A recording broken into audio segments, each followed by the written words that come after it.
Let me bring in Dr. Theo Acheampong here. He's also a political risk analyst on this. Dr. Theo Acheampong, should we not get to a point where citizens ought not to be threatening leaders with votes amongst others? Or do you also get the sense that in the president's speech or in that interview, he seems overwhelmed by the current crisis or situation that we're in, such that he won't take threats at this time? Look, good morning, MFR and everyone. And both the two professors and yourself have actually used a number of key phrases, one of which is that we are in crisis. And there's a crisis of confidence across all facets of our Ghanaian social and economic life. And that crisis is also then manifesting to an extent in the frustrations that people are manifesting on the streets. And when the president goes about touring, people saying, well, if you don't do our road or if you don't do our hospital or things like that, then we may not, vote for you. Because part of the reasons why they voted for a change in government in 2016 and maintained this government in 2020 as well was that there's a certain expectation that the problems that they face and the challenges that they face would be resolved.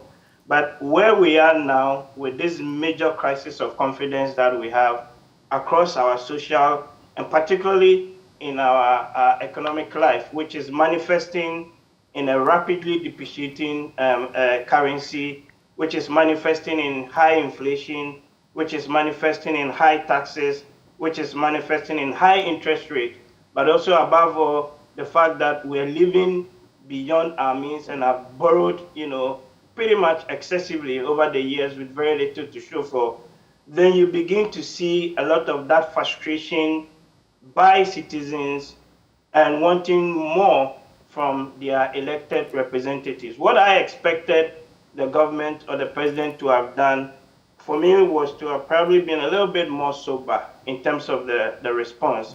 And not this, it came across as being a little bit nonchalant, that, okay, yeah, we are here and like, we don't care, you can vote us out in that regard.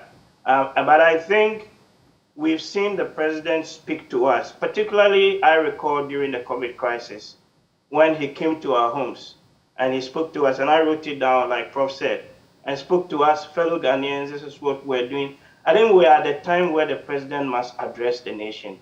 The president needs to speak to all of us forthrightly about the challenges that we face and about what they're doing to get us out of it.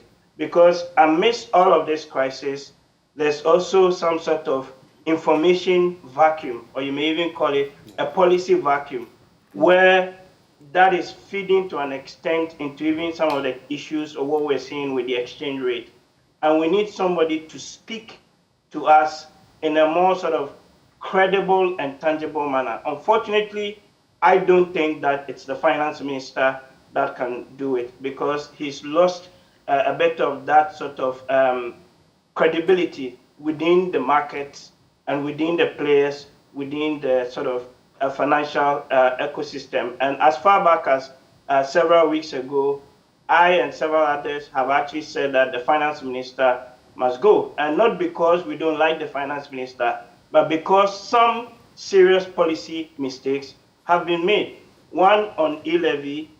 Number two, on the fact that he himself said that philosophically he doesn't support us going to the IMF and all of us and all those negotiations. So if it's something that you don't want to do and you're fundamentally against, then why are you the one leading us and driving that negotiation? If I were him, I would have resigned. No two ways about that, right? So in the midst of all of this policy vacuum and the policy signaling and the fact that many market players don't really put that much weight to the word of the finance minister, I think the president should step in and address the nations and speak to us on the issues that we face, but also what they're trying to do to get us out of this mess, which includes, of course, the IMF program, that is being negotiated. And then beyond that, I agree that the IMF is not the panacea. It's not what is going to fix the governance issues that we have. But at least in the short to medium term, it will go a long way in terms of helping us gain policy credibility. That's what I think it should happen. But the urgent thing is for the president to address the nation. But in his communication, does it tell you that it's a situation that he has under control? For instance, also the issue about the implications for the NPP as a party. Do you get the sense that he cares at this point? I think every president would care. He is the supreme leader of the country. Some of the messaging and some of the posturing, it looks like the events of the last few months have sort of taken over a number of the conversations, i.e. Russia, Ukraine, i.e. the current challenges, i.e. the inflation, i.e. the fact that the Bank of Ghana is struggling with its monetary policy tools to bring down inflation and all of that. So there's a lot of issues that have come to the fore at around the same time. But that's why we actually elect leadership. And leadership is meant to solve and address these issues, both in the good and both in the bad. And I think the president would want to care. But it looks as though the messaging, like I talk about this information vacuum or policy vacuum, there seems to be a disconnect in terms of that care and how that is being expressed to the citizens of the country. Because even if things are tough, even things are bad, the fact that the president can speak to us and speak to us saying that we understand your concerns, we're trying to do something about it, give us a little bit of time to find, that alone will go a long way to help assuage some of the frustrations and some of the fears that we currently are experiencing.